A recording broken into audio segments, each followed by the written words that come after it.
ዓለም ላይ በርካታ ወጣቶች በተለያዩ ገፊ ምክንያቶች ሳቢያ በቀላሉ ገብተው ለመውጣት የሚቸገሩበት ጎጂ ልማድ ነው። ከ1000 ሰዎች ውስጥ 130 ሰዎች በዚህ ጎጂ ልማድ ሳቢያ በየዓመቱ ሕይወታቸውን ያጣሉ። በሚሊዮን የሚቆጠሩ ባለራዕይ ወጣቶች በአንድ አጋጣሚና ምክንያት ወደዚህ ሕይወት ገብተው ቀርተዋል። በእርግጥ ሁሉም በሚባል ደረጃ በዚህ ልማድ በመጠመዳቸው ደስተኞች አይደሉም።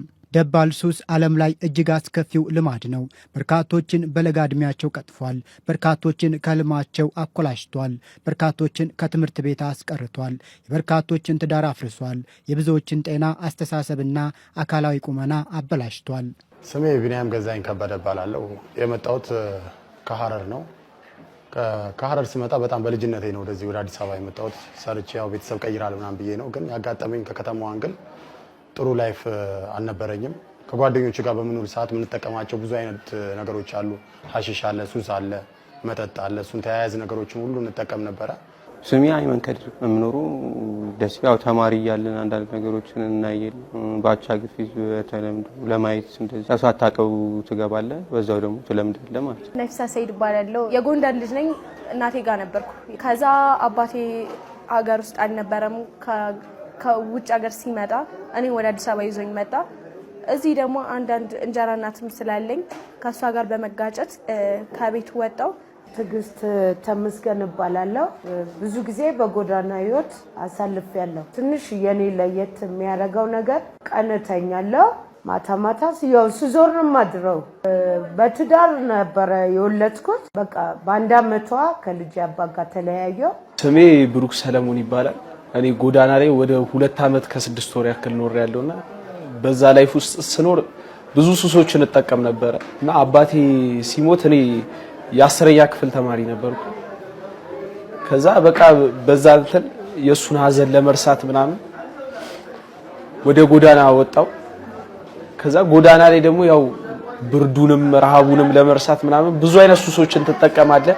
ነጃሽ ቲቪ ይህንን ዘገባ ለመስራት በአዲስ አበባ ካዛንቺስ አካባቢ ወደሚገኘው ወንድም ካሊድ ፋውንዴሽን ባቀናበት ወቅት በሚያሳዝን ሁኔታ በሱስ ምክንያት የአንድ ወጣት ህይወት አልፎ ነበር። ወጣቱ በሱስ ምክንያት በለጋ ዕድሜው ተቀጭቷል። በኢትዮጵያ የበርካታ ወጣቶች ታሪክ በየጎዳናው ላይ በሚያሳዝን ሁኔታ በዚህ መልኩ ይፈጸማል። በጣም ትልቁ አስቸጋሪ ከቤተሰቡ የለየው ሱሱ ነው። ሱሱ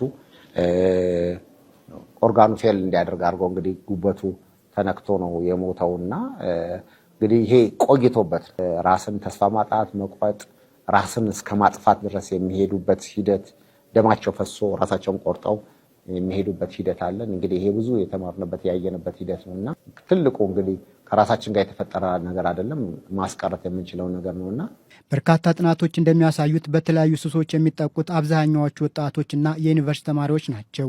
የሀገርና የቤተሰብ ተስፋ የሆኑት አፍላ ወጣቶች ለመነቃቃት በሚል በጓደኛ ጫና፣ ከቤተሰብ ጋር ባለመግባባትና መሰል ምክንያቶች በሱስ ምክንያት ህይወታቸውን እስከ ማጣት ይደርሳሉ። በወንድም ካሊድ ፋውንዴሽን ያገኘናቸው ወጣቶች ይህንኑ በማረጋገጥ ከዚህም በተጨማሪ ወጣቶች በሱስ ከተጠቁ በኋላ አደገኛ ወደሆኑ የወንጀል ድርጊቶች እንደሚሰማሩ ይገልጻሉ።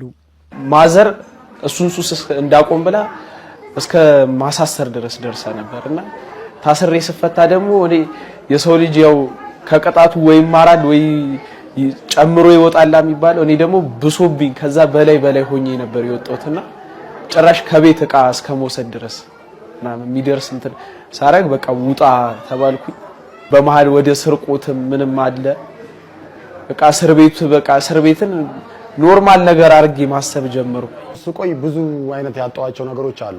በመጀመሪያ ደረጃ ፋሚሊን ያጣሁት፣ ሁለተኛ ደረጃ የትምህርት እንትኔን አቁሜ ነበረ፣ ሶስተኛ ስፖርት እጫወት ነበር። የበፊት ቦክስ ስፖርት ነበረኝ፣ ፕሮጀክት ተጫውቻለሁ፣ መላው ምናምን ተጫውቻለሁ። ያን ነገሮች ሁላ ካንሰል አድርግቼ በቃ ሱስ ውስጥ ተዘፍቄ አይሆኑ ነገሮችን ከጓደኞች ጋር ተደራጅቶ ለመዝረፍ መሞከር ምናምን በቃ ጭንቅላታችን ውስጥ ምን መጣው ጊዜን የዛሬን ቀን ብቻ መዋል እንጂ ነገ ምን ይፈጠራል ምን አያሳስበንም ነበር። እነዚህ ወጣቶች ብዙ ዓመታትን በጎዳና ላይ ህይወታቸውን አሳልፈዋል።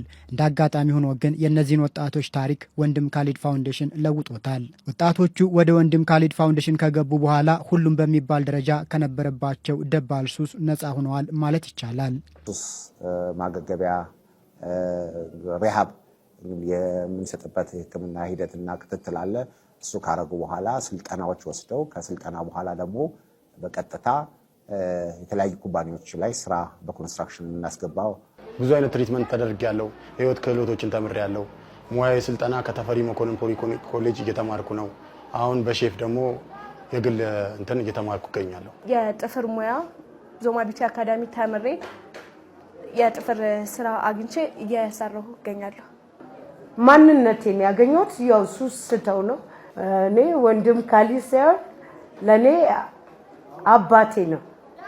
በኮሪደር ልማት ስራ ላይ በጣም በርካታዎች ሰርተው 24 ሰዓትም እየሰሩ ኦቨርታይምም እየሰሩ በጣም ትልልቅ ገንዘብ ያገኙ ወገኖቻችን አሉ፣ ድጋፍ ያገኙ ወገኖች አሉ። ይሄ በጣም ትልቅ አሻራቸውን አስቀምጠዋል። ከዛ በኋላ ብዙ ስልጠናዎችን ወስጃለሁ። እንደዚሁ ስራዎችን ምናምን እንሰራ ነበር። ከዛ ከስልጠና በኋላ ደግሞ አሁን ፖሽ ላውንደሪ ስራ ጀምሬ አሁን ስራ እየሰራሁ ነው። እኛን ከዛ በኋላ ከ3 ወር ከ4 ወር በኋላ እዚህ መቀመጥም ጎዳና መባልም አይፈልጉም። ስለዚህ ራሳቸውን ችለው ይወጣሉ። ይሄ ትልቁ ያው እንግዲህ የምንለየበትና የምንሰራው ስራ ይሄንን ነው እና